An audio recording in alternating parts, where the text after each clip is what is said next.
اعوذ باللہ من الشیطان الرجیم بسم اللہ الرحمن الرحیم۔ مرغ اور گدھے کی آواز کے بارے میں آپ صلی اللہ علیہ وآلہ وسلم نے بخاری شریف میں ارشاد فرمایا،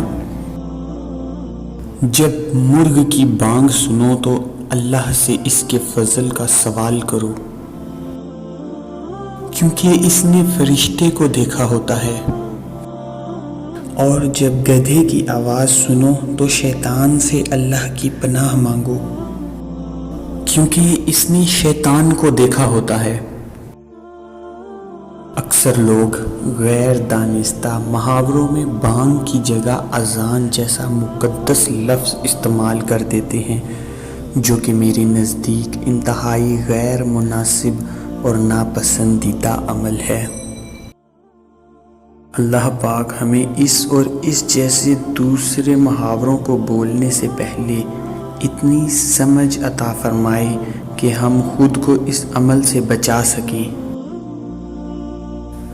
آمین یا رب العالمین۔ ویڈیو پسند آنے کی صورت میں لائک اور سبسکرائب کریں اور بیل آئیکن پر کلک کریں۔